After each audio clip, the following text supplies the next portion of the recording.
All right, so let's get started, Carol. I'm going to introduce all of you to Carol Chiang.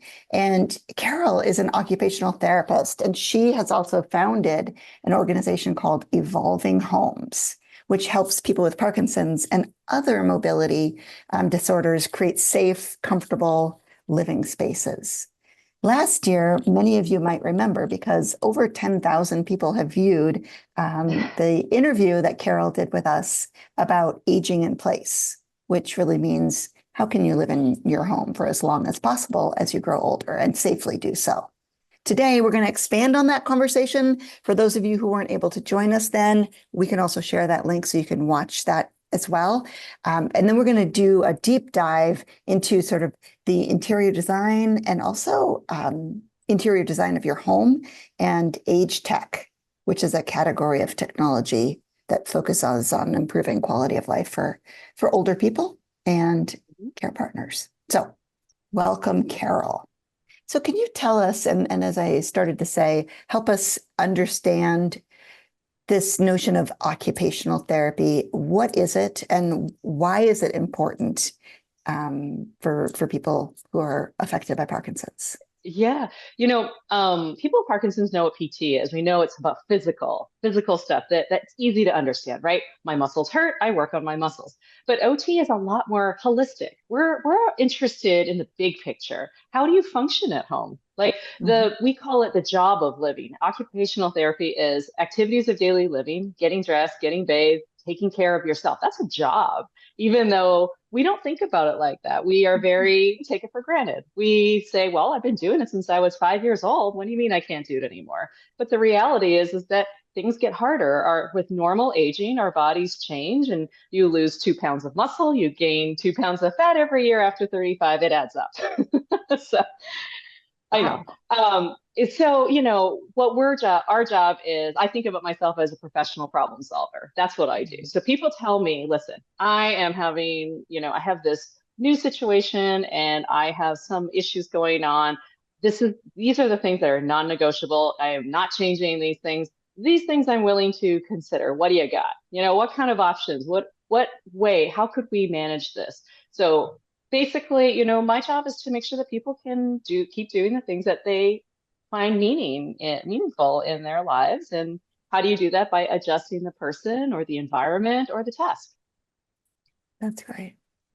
So it sounds like you specialize on home health and design of homes for aging adults. Is that right? So I do, I think about successful aging in place as needing 4 real categories, and you can see them on my screen. Really, it's about the idea of like environment, that your environment has to be easy to live in. If you have to be strong. If you're not strong enough to vacuum your house or, bring in groceries, that's not aging in place either. If you're in and out of the hospital because you're not a good water drinker or you're diabetic and your sugars are out of control, that's not aging in place either. And then the last one is remote monitoring. You have to consider technology, because we tend to be these little islands, and you don't want to think about aging in place as being isolated. You want aging in place to be, I am able to connect to any help that I need. I can connect with family if it's by Zoom. I can connect with 911 if that's necessary.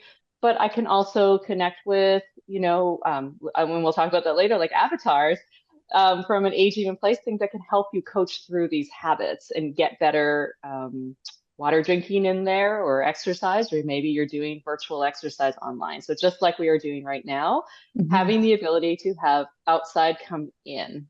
So it really, to me, is about looking at the whole picture. But of course, the environment is a really, really good place to start, because that's one of those things that we don't change as we get older. We tend to change when we have kids, and we get a bigger house and we get more bedrooms, and we try to make our life easier when our situation changes, but we forget to do that on the way going the other direction. So when the kids leave, that maybe you need a smaller space, or maybe you need to update that bathroom to consider, or better lighting. So there tends to be a period where people are not doing as much for their homes that they could be to match the person with their environment so that it's harmonized. So I That's think that. that is one of those things I talk about a lot. Yeah, it's fascinating. I hadn't ever thought about the adaptations we make if we're welcoming children or perhaps pets into our home for Mhm. safety reasons and all sorts Yeah. of other reasons. And we don't really think Well, about that much as and we for get function, older. occupational therapists have a model. We call it the person, environment, and occupation. So that tells us the combination between those three things tells us how well you're going to be, how successful you're going to be with that task, right? So those are the areas that you can change as Mm, well. So like I said, with the children thing, right? You want to make your task easier, you increase your space. You could stay in the two-bedroom place, but it will be harder for you to have a strong performance, a strong occupational performance with given those parameters. mm. So we have to So, apply the same thing with aging. yeah. So let's talk about that in terms of the home modification or home environment. And I know we did that whole video with diving deep, but let's just do some basic questions to help folks understand this. So Yeah, go ahead. You start. oh, I was just going to say, it is probably the primary reason why people will call me for consultation, because they're looking at their spaces and they're not sure, like, what are the things that are a bit dangerous. And I thought what I would do today is kind of just share what the commonalities are. What are the things that I see a lot, especially with persons with Parkinson's? They tend to have, the block motion that, precipitates falls sometimes, but also the eyes like that don't move quite as well. So I would say the big discussion people have all the time is rugs, right? People say, "Oh my Mhm. gosh, that's a trip hazard." And I am not about blanket solutions. I just don't believe in that. I think, like, we need to dig deep a little bit and think about why. Why is that rug a problem? So it may not be the rug itself, it might be the placement. So I talk to people a lot about the idea of looking at where you go. Like, what's your path of travel? I love that idea. If you keep that in your mind all the time, like, where am I going all the time? And in that road, are there things in my way? So one of the common things that I see a lot is I'll be looking at a path of travel, let's say from the kitchen to the living room, and there's always a corner of a rug in that Mhm. path, right? And sometimes the edge is lifted up a little bit, and I think, I'm a detective. I'm looking at it going, it's possible that that has been kicked up by you a few times, and you may not have noticed, maybe because if you don't have as good of neck flexion, maybe you didn't really notice. So I think, looking at your path of travel, keeping it nice and clear, making sure that those rugs are not super high pile so that you don't have something to trip on, but then also the color contrast stuff. I think, you know, I talk about this idea all the time that, with people getting glass tables, for example, they look really nice from a design perspective, but they're a Parkinson's patient's nightmare because there's no perception at all. I've had so many broken dishes from people thinking that that's where the table is, but in fact, it's actually back a little bit. And so it's not a pretty solution, but blue painter's tape all around the edge of that glass table, it delineates out where it is if you can't, change it right away. Like, that's one of those compensations that we'll make. But it's the same thing when it comes to furniture and countertops. You have to look down and see, what do you see? Do you see a difference in the color? And can I tell where the edge is? So that's and from a design perspective, that's when you want to be the opposite of contemporary. So no gray floors and gray rugs, no, right? I want you to be thinking about rainbow colors, nice bright blues against white, so I can clearly delineate where that is. But yeah, I think that's what's really fun, that you can use color and design to Mhm. help you live better like that. So are you thinking that a patterned rug is a better option than a plain color rug? And it can be, but I would just caution that some people with vestibular issues will tend to feel dizzy when it's a really busy Mhm. pattern. So just depending on that person. And remember, you've seen one Parkinson's, you've seen one Parkinson's. That's not like that, just because that could be somebody else's thing, it may not be for you. And the other thing is that the prevalence of Parkinson's increases the older you get. So you're adding in normal aging factors like decreased vision at Hmm. night, or depth perception, or some of those vestibular things. It's been a long time since you've been on a swing set working on your vestibular system by then. It's just different for everybody. So that's where that personalization comes in. You really have to look at, like, what are you like? What's important to you, and how could I manage this? So yes, maybe pattern, that could be a really easy thing for some people, but if you find yourself dizzy, I would take that off the table and start again. Think about something else, another way to do that. I've seen people put colored tape Yep. along to give some visual distinction to the pathways that they're walking. Yes, I actually have a video on there on YouTube with NextStride. When I was Yeah. on with NextStride, and NextStride, you can see clearly that visual feedback is hugely beneficial for patients with Parkinson's. I mean, you literally will put it down, you tell people to step on it, and they immediately lose the freezing gait, immediately. But as soon as you take it away, it comes back. So that's why from an age tech perspective, that's why people have come up with things like Pathfinder, where you're putting out like a little laser in front of you, or NextStride, where you can attach it to something. So Yeah. because we know that those visual cues matter. Yeah. What about door jams and hallways? We hear that's a big issue for our community. Yeah, and the reason is because freezing happens when you're in these small spaces. So people have a lot of trouble getting through the doorway, or getting down a long hallway. And one of my favorite solutions is truly just putting up handholds. I call them reassurance rails, because it's not that you need a grab bar to pull yourself up or anything. You just want to know that if I need it, it's in the wall. It's totally like solid in there. And if I need it, I can grab it. Otherwise, I just run my fingers along the edge, right? So think about a banister in a hospital hallway. Little kids will love to do that, right? They just want to know where they are. They run their hands along the edge, and it helps to know, that if they suddenly lose their balance, they just grab onto it.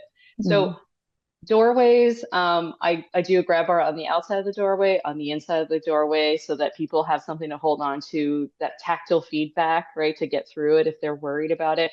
If it's going down a hallway, it's the same thing. Like, you have something that you can hold on to if you need to, or if you just need to stop and start again. Because freezing is one of those things, like, just stop what you're doing. And the important thing with freezing is weight shifting. You have to switch into automatic motions to weight shift to one side, release the other side, and then keep going. This is like Parkinson's wellness recovery exercise Mhm. 101. So Right, just right. stop what you're doing and start over again. And grab bars help you be able to do that on the side of a hallway.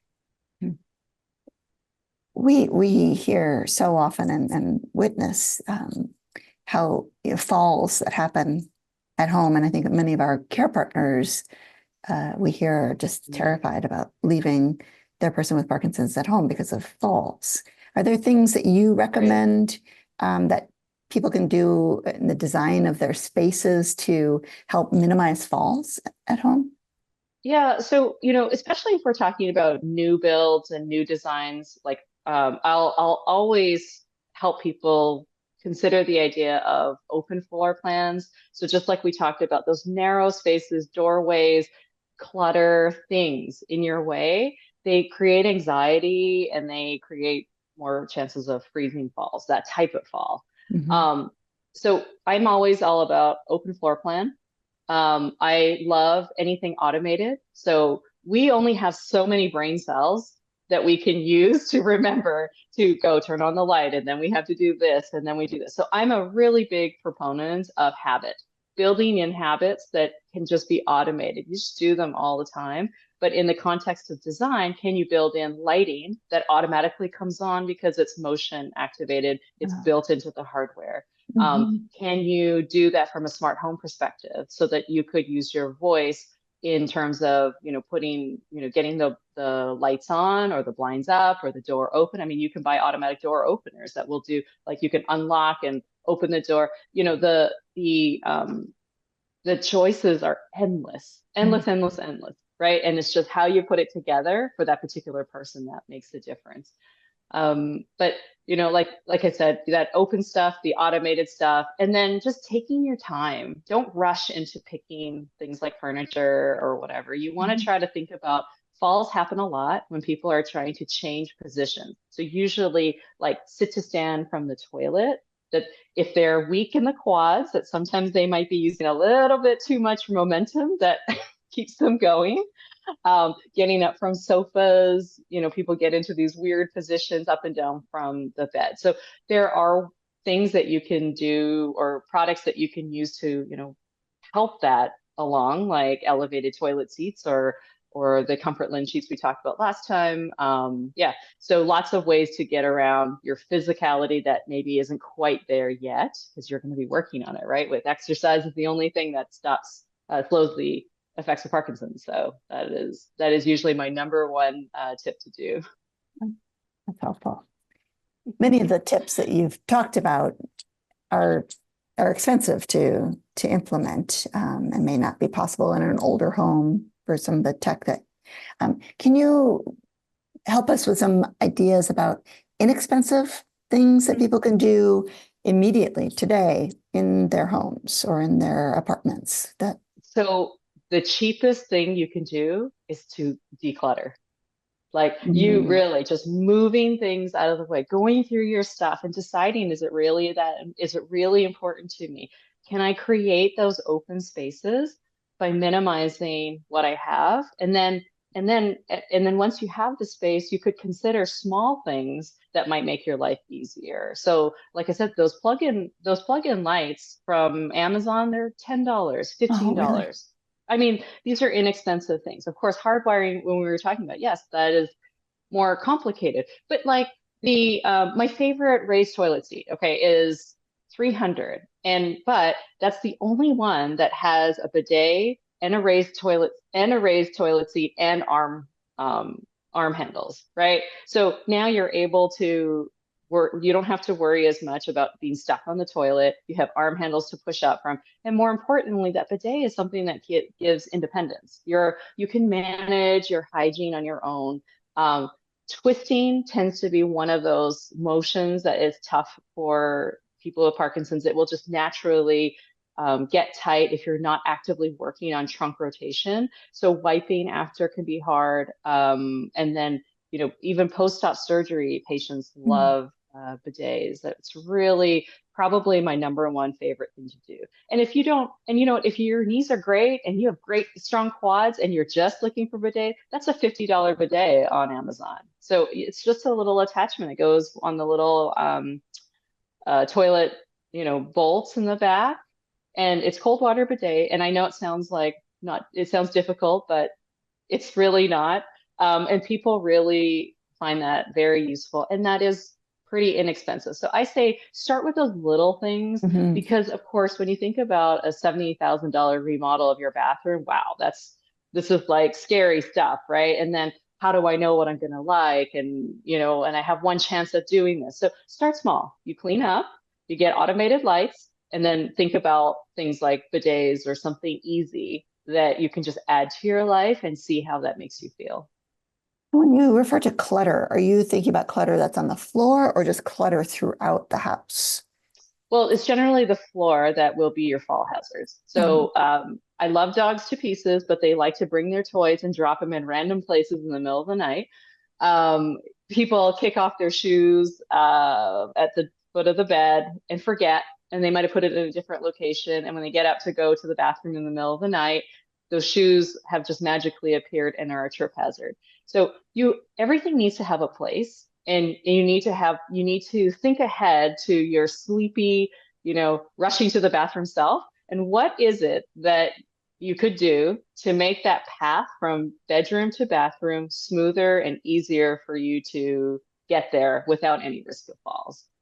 So look at your spaces with different eyes maybe, and think about, okay, what what is it that I need to do in there? But really, the bigger the path you can make yourself, the better. And I'll tell you a quick story. I had a client who had this beautiful rug, and they had it in the middle of this space, and she was like sidestepping, walking to get around the rug because she was like, well, but that's centered, like the rug is centered in the room. And I'm like, yeah, but you're at risk of falls because you're sidestepping around Scooting. it because that's where the rug just happens to be where the floor is. And I said, well, let's move the rug this way. You have decreased risk of falls. And yes, it's not centered, but wouldn't you rather have that instead of being in the hospital? And she said yes. So you just I mean, when you given have that to choice. you have to understand what your options are and what you're giving up. And I kind of talk about that as well with exercise because not, exercise in itself, some people just don't have that habit. It's not something that they've ever done, and it seems weird or difficult for them to be able to do now that they have Parkinson's and that they really need that, as really exercise is being medicine. But I tell people we're all coin operated. And what that means is that you may not you may not be willing to do exercises for the sake of exercises, but if you know that that's going to save you a whole ton of money with those expensive home modifications, or having to hire a home health aide at, $30 an hour, which, I've had some clients before, 20,000 a month, right? That's a lot of money. Now that would take me to the gym for sure. So, right? Just because you're thinking about that. But, like all jokes aside, I really think that it's so important for people to figure out what motivates them. Like, what is it that brings you joy? And knowing that, how can I get there? And what steps are those? Maybe you hire an exercise trainer, you join a gym with, a Parkinson's program. Just find something that works for you because the best exercise is the one you'll do. Yeah, for And sure. it will save you money in the long For run. sure. That's an interesting point. Before we hop into the next topic about age tech, we've got a couple of questions that our audience Yeah. has asked. Mm-hmm. One is, are your services as an occupational therapist covered by insurance? So they have, I think that there are Medicare Part B occupational therapy services available. My particular business is cash practice because my focus is luxury accessibility, and Medicare will pay for things that they deem medically necessary. And unfortunately, that medically necessary umbrella doesn't cover a lot of things. So weirdly, you would think that shower chairs and grab bars, things that are decreasing Medicare's cost in the long run if they have a fall, because falls generally run about $40,000 to rehab for Medicare. And a shower chair is, $40, $50. You'd think that front end investment would be something that they would be interested Yeah. in covering, but no, because that is a preventative and not rehabilitative, if that makes any sense. So, and I struggled. Part of the reason why I started my business, I struggled with, these regulations about how it had to be this way and it had to be this way. And I said, it's not the best way for that person. And I can provide the best way for that person, but unfortunately it doesn't always get covered. So, it is, I do try to do just consultation. I don't build or anything else because my view on this is that I want to be 100% in that person's corner so that I am looking out for that person's best interest. So we will interview contractors online. And after the call, I'll say, well, I don't know, but that part, I don't know, that wasn't exactly right. This is what I think you should ask him next. So I'm the advocate. I'm the, like, if you were to bring a lawyer to your table to make sure that, everything was being taken care of for you. That's interesting. How about the same person asked the question about Yeah. Americans with Disabilities Act, ADA. Does the ADA require a landlord to make any of these modifications to make a home more safe or? So with rentals, you're talking about, right? Yeah, I think that's what they mean. Yeah. Yeah. I think from what I've heard, it is within reason. If it's within reason, like that something would help them, you can do that. I know I have heard people say that it's quite fuzzy, and that's why I usually try to refer those kinds of things to somebody who's a bit more specialized with ADA. And I believe there are hotlines. that you can ask about that. Because I know even AARP has like hotlines for fraud preventions and things like when you need specialized information that they can get through legal things. That's probably where I would go to ask about that because I do think it That's is a kind great, of gray. Yeah, but I would make the assumption that if you could probably like they would allow you to do it, but they wouldn't pay for it. And your job, just like you would if you painted your walls blue and green, you would have to return them back to the colors that they were when you moved in. You have to oh, put it back how right, you found it, right? right. So Even you if would take your the grab choice bars is out. better. And it could be, yeah. And that's where it kind of gets difficult with tile, like drilling to tile, we can't do that. So like, if I've had ones where they are rental ones, we'll have to look for, drywall. Hopefully it's in a reasonable spot. It's not necessarily going to be perfect, but it's going to be better than nothing. Yeah. And you can always get things like tension rod type where, universal poles where they connect to the ceiling as well. So there are little tricks, little products out there that you could use, substitute if needed. But generally, the thing is that the person will end up paying for those things, whether that's Medicare or whether that is ADA. Thank you. Valerie asks a question, and I'm not quite sure what she's asking. She said, "Please repeat the triangle for our awareness." I don't remember that we. Oh, maybe the occupational therapy model. It's like person, environment, and occupation. This is how Okay. we decide. This is how the interaction between those 3 points is what helps you know how well you're going to do something. But I also use it for problem solving. So let's say like somebody who is weak and just can't lift their arm up, could we change the task to make that easier? And then that makes them able to do something, right? Like, or changing the environment and maybe that makes it easier, or changing how you do things. That's what we were talking about, I think, Yeah, before. thanks. I hope that answers Valerie's question. Yeah. Yeah. All righty. Would you like to shift to the topic of age tech? Sure. Is there anything that we've left behind that you were hoping to talk about before we jump into that? Nope, not at all. Okay. Just like I always say, it's all. I would much rather people do like the effort, put in the effort to exercise, put in the effort to build healthy habits and save money.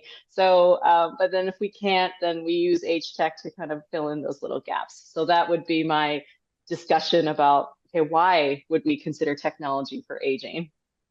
That's a great point. I hope people. And Do you mind repeating that point again, just so oh, people really hear absolutely. you?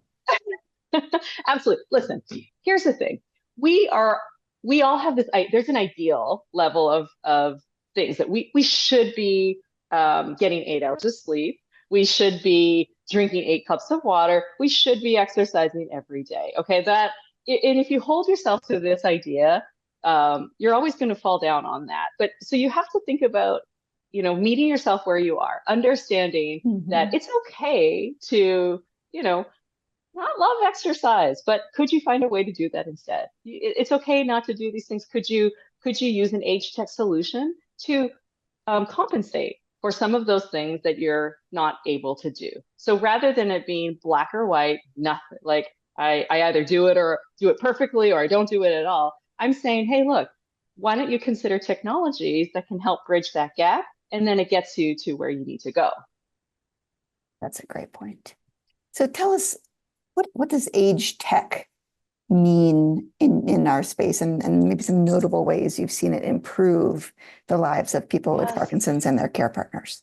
This has been a huge area of development probably in the last 3 or 4 years. So, and it's technologies specific to aging. So, older adults, and how can we help support them to be independent at home or manage some of these problems that we've been talking about. So as an example, I'm going to share with you one of my one of the things I'm really excited about.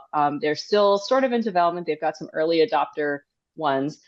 But there's a brand called Neuro RPM, and what they're doing, this is a software that goes on your Apple Watch, but it's so cool in that it is passively monitoring your tremors and passively monitoring the bradykinesia and the dyskinesia with on and off times with your medication. And the reason I find this fascinating is because the way that we dose meds now is to give you a little bit and see how you feel. And it's a little bit subjective. Maybe when you go back to your doctor, you're like, oh, I think maybe that first week was okay. And then I don't know, it was after that. And you could write it in a notebook, but you don't always have like the exact details. This is like drawing all that information, storing all of it in one place. And what it can kick out for you is a graph and show you, when I take my meds, do I have more tremors? And when do my tremors go down? And how much dyskinesia am I getting with the meds on versus off? And I mean, it's amazing because what it means is that Yeah. you can tweak your medications to be so much better. The insights this provides physicians is amazing. And they've gone through FDA clearance parts and they're trying it with their new, like with a pool of Parkinson's patients. But this is going to be a lot bigger. They're really looking at moving this to something where payer sources are paying for Wow. it. Because like think about even from an OT perspective, if you know that you're going to go to a really important social event, let's say your granddaughter's graduation, and you want to make sure that you're walking well and that you are at your Mhm. peak, right? Timing that medication is hard because if you're on a 9-12-3-6 schedule and the graduation's at, in your off-peak time, it's not ideal. So could you be able to adjust it like that? I just think there's neat potential in this to be looking at all those factors that make a difference and making micro adjustments based on data, based on insights, and not just guessing, not just hoping and seeing and, using our faulty memories to come up You're with right. Right. those things. Passive monitoring to me is the future of all age tech. It's being able to gather data from you without you having to do it. Hmm. I'll give you an example. They have toilet seats now where you can sit down on it and it takes your heart rate, your blood pressure, and everything. Yeah. That's Oh, odd. totally. Oh, it's fabulous, right? Because like compliance for vitals monitoring in home health used to be one of the biggest problems. Um, they have a toilet seat right now that's being used in skilled nursing, and I think they're coming into the aging space. They're monitoring urinary tract infections, right? I know you have earbuds that are monitoring cardiac function. You have, like when a lot of my patients use watches for Apple watches for falls. And I like it in the sense that you have a phone with you all the time, but the fall algorithm for that is meant for athletes. It's meant for like hard falls. Somebody tackles you in football and it goes off kind of thing. I've had patients with Parkinson's who do that like melting like ice cream slip and Hmm. then it's not going to go It off. doesn't You're not going detect. to have it. No, it doesn't detect it. It's not the right kind. And so there's what are they called? My Medic. They're out of Australia, and they have a way to dial in about how do you fall? Like, what's your mechanism of fall? Where do I? Mhm.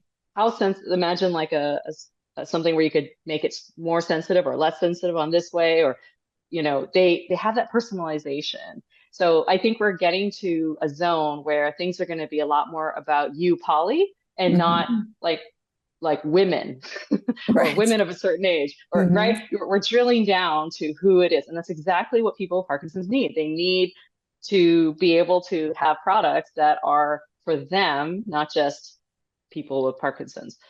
Yeah, so there's so much I'm fascinated about. Lots and lots of cool stuff. We talked about fall detection with the Apple Watch. Is there something that you recommend you've seen works better for our community?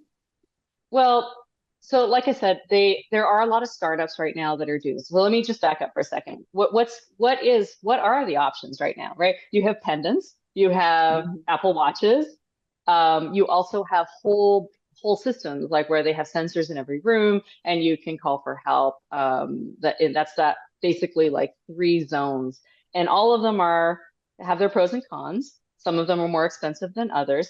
I wish I could give you one particular thing, Polly, that works for everybody, but I'm going to say that also is dependent on that person. So, um, falls like we were talking about, like my medic, or they have a couple other ones that are managing gait right now. And what I can do is I can send you like links and you can look at Okay, some we of can them. share those. Yeah. Yeah, and I think that will be the easiest way to do it. But the thing that I want people to recognize is these are things that are being developed every day. Like Mhm. every day. This year at CES, I saw a really neat voice recognition or a voice amplification system for that. I looked at it and I was like, that is exactly what the patients with Parkinson's need, because I have so many with that whisper tone. And Mhm. while smart home technology, sometimes some of the Alexas have like whisper mode and you can manage that okay, it can be still really tricky. And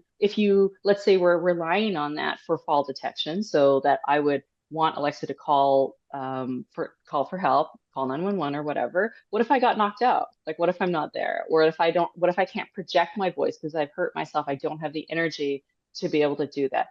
This is a really neat thing because they take a snippet of your healthy voice, your healthy, strong voice, maybe a recording from like something before, and they have an algorithm. They put that into the app, and then what happens is that when you make a phone call through that, the voice that comes out is that voice, your former voice, not your Mm. current. So you could be doing this, and what person hears on the other side is your normal voice. Isn't that crazy? That's It's fascinating. crazy. It's totally fascinating. It's like these guys from the Netherlands, and you can try it. You can download the app. They have like 15 minutes of free time that you can try on it first, and then I think it's like $20 a month. But people say that it changes their life with respect to Zoom calls, with being able to call the electrical company and not get frustrated that the other person like can't understand what they're saying. So think about the social isolation that happens when you're not Absolutely. being understood. So these little things like these software developments are helping people be able to do that better, you Yeah. know? And Yeah. regain or maintain independence.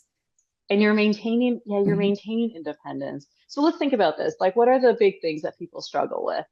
Yes, the falls, but like I said, let's try to put exercise in there. Let's try not to like have to think about big expensive systems. you know Maybe some of those software things that you can push the button. um, what about things like getting dressed? That's a big problem when you have tremors. People say like, look, I don't want to wear a t-shirt all the time. I wear a buttoned up shirt every day for work for 40 years. That's how I feel my best, and I want to look like that. Well, they make magnetic buttons now. You can buy shirts that have like Magna Ready on them. I think it's called Magna Ready, Yeah. and they Yeah. go automatically. If you want zippers, there's like Ank Gear that like has magnetic zippers. They're one-handed, made for patients with strokes, amputations. Putting on bras is like one of the biggest things Mhm. as an OT that we talk about all the time, right? Because we talk about dressing, but we also talk about very intimate things like that. And before these kinds of developments, we're talking about sports bras, which are still hard, right? You're still trying to like get into this thing and everyone's stuck, and or you're trying to find these little zippers or Velcro things. It's a struggle. So I love there's a startup right now called Spring Rose, and it's basically, think about like how you would get into a dress. So you would step into it and pull the straps up over, and then you fasten it underneath your breast. And they have like little rings that you can add to it if you need like more grip, if you have difficulty with grip strength. So you can hook it and just tighten it up under there. And it's beautiful too. So it's not like, we're not talking about Velcro shoes here, right? We're talking about something that nobody else would know, and it functions well. So It's, I think those are the struggles that I see over and over again. And what I love is that there's solutions for those. Oh, tell us cooking. again about can you tell us again about the app that helps your voice project? Do you Oh, it's remember the called name? Wisp. Yeah, it's called Wisp. Wisp. WHISPP, I think. Okay, we'll look for it and Let me put a see if link I, up. yeah, Yeah, that's right. super, Wisp. super. Yeah, yeah, yeah. And I wanted to tell you a quick story because one of the other founders that I met, she invented it specifically for her mom with Parkinson's, and that is about stove safety. Because if Oh, I yeah. was to pick another area where people are asking for consultation from me, it's usually because they're worried about fire. They're worried about cooking and forgetting and managing these things. And some of these bigger systems do have the ability to have motion sensing where they can check that, oh, the stove is on and there hasn't been motion in the kitchen for 10 minutes. and it'll automatically turn it off, right? Mm. But of course, people didn't want to invest in like buying a whole system at, I don't know, $60, $70 a month. So there are companies out there now that will sell you that on Amazon. So iGuard is like $400. But it basically is that concept of if there's no motion in the kitchen for that period of time, it'll turn off. Now, the one that she invented that had the mom with Parkinson's, she went a step further and said, okay, look, that's still like yes or no. Let's talk about something a bit more, tailored. So hers is a smart knob where you can retrofit it. You put it onto like gas stoves or Mhm. electric, and you have an app and you can see the knob on your phone. So let's say like I'm a busy mom. Sometimes I'm doing 10 things at once and I leave and then I'm down the street and I think, shoot, is that stove still on? Instead of me driving home, I can load my app and look at the app and I can see it. But not only that I can see it, right? It's not enough to just have data. You need to have action next to it. I can turn it off from my phone. That's So crazy. I know, isn't it cool? Because, and to me, that is the future. The future is not just collecting data, it's what am I going to do with that data? Do I send it to an alert to somebody to help them? Maybe they fell and they need help, or does Yeah. it need to go to 911? Does it improve my medication adherence? Does it improve my how my meds work for me? Does it improve how I can function in life? So these insights are fascinating. And gait pattern is another really, really big one that I think is a Parkinson's Mm. game changer. And a lot of different people are addressing this in different ways. So some of those big systems are also like they can register like what the gait speed is and the step length, because those are all predictors of falls going forward. That's clinical research from decades ago. We all know that. But how does that look in real life is what people are fixing right now. And there's a walker that's electric that is help propulsion based, and it also has these little cameras on where your feet are. And so eventually, what they're hoping to do is to be able to track like what is that step length? Could I see it? And could I see if there's crossover? If Mhm. there is like if the step length is getting smaller, people are using like military grade vibration to be able to check your heart rate and but also that step length. What does it sound like when I take a big step? And I know I can calculate out the distance based on the sound. Isn't that insane? Or like, That's yeah, all kinds of really, really neat things. But with the point of when you know that your gait step length is getting smaller or shorter or whatever, that you are at risk of fall. So it's about prediction and it's right. about taking action before it actually happens. Predictive AI is a big thing these days. So futuristic, and it's now. Right? These are things that are available, and These are things, yeah. Some and some in different stages than others, right? Like in many cases, you roll out things into the senior living community because it's B2B instead of B2C, buying it directly for consumers. But but eventually, once they can figure this out on a bigger scale, then they start to make smaller versions. So, like I was telling you, Bemis with like the toilet seats. Well, they have they have one that they use in skilled nursing where you push a button and it literally will spray cleanser on your bottom and then rinse it off and then dry it and then spray a barrier cream on there with one button. And the reason that's important is not just like that spa service, but you're decreasing the work for caregivers, yeah. right? The bending, the work, and the dignity. You're able to do this on your own. And Hmm. so they're working on residential ways to do this, but they have to be able to bring down the cost so that's Yeah. affordable. Yeah. And that is the struggle, I think, with a lot of these. They really want to be able to offer these things one to one with people, but they're trying to figure out how to get that manufacturing stuff figured out. Yeah. We all know about well, many of us know about the vacuums that vacuum for you. I'm sure there's some fall risks there and things that are make you nervous, but are there other cleaning tech Oh, solutions? oh, well, it just depends on what you're thinking about. I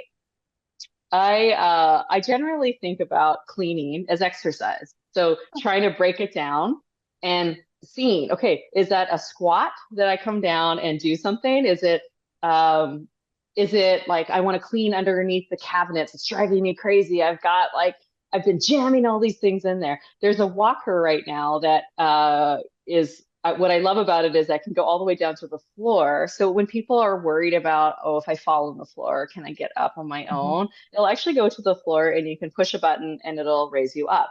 But more than that, what I love about this idea is that you can put it at a mid level. So it's not like floor level or upper, but I could also get it just a little bit higher so I could pick up the toys from the grandkids, or I could get underneath the sink and I could organize for as long as I want. And I know that I could get up because I have basically an elevator under my bottom.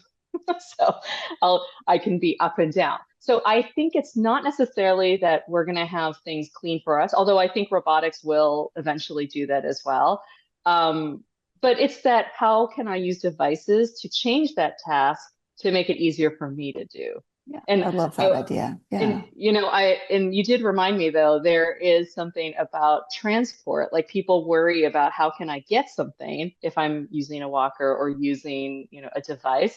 And CES 2 years ago had Labrador Robotics on there, and they have like basically like a T cart on wheels that's connected to an Alexa, and you can tell it, hey, I want you to go to the fridge where they have a little actuator on it, and it'll open the fridge and slide out a tray. Maybe somebody left you a sandwich there for lunch, and I want you to deliver it to me and it'll come back to you. And they set it up with little bus stops. And so you pre-program these areas. But imagine like if you broke your leg and you need to have it up high on ice and somebody, your caregiver had to go to work or go out to the store, that you would have this ability to do it. So I love that they called it a Labrador. It's a retriever to go Yes. get Yes. things. I've seen And that but one. Yeah. also right, but also right to bring things into the house, like bringing groceries into the house or transporting your laundry somewhere. And so there is definitely robotics that are coming for those physical activity Mm, things.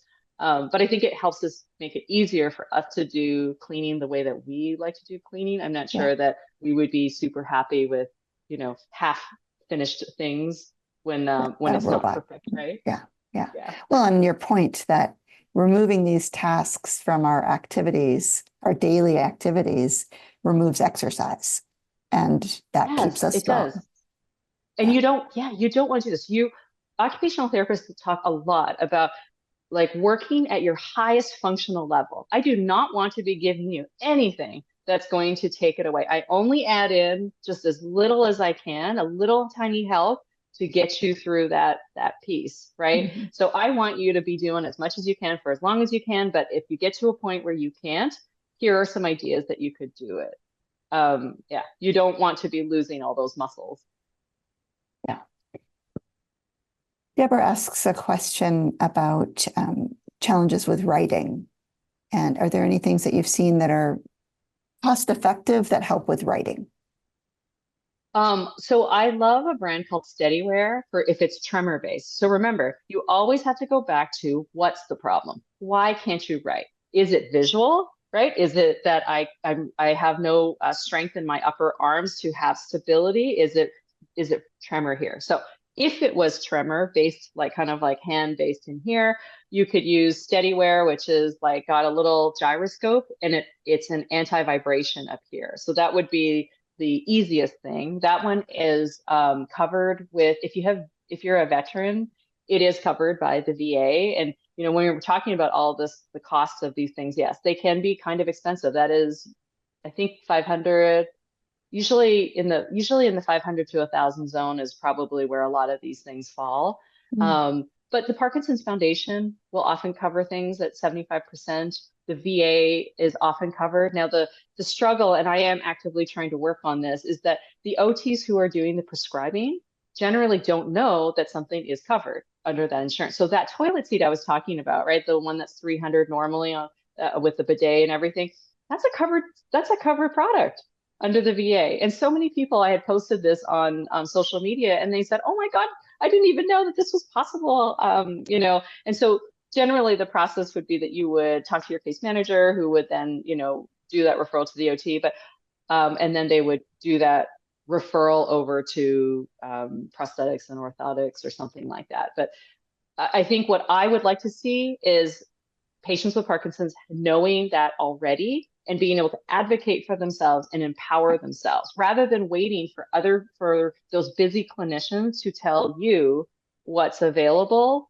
I want people to know what is available so that you already know, like, I need to go talk to this person. This is what needs to happen. This is about how much it is if it is super back ordered or if they tell me, I can't get it.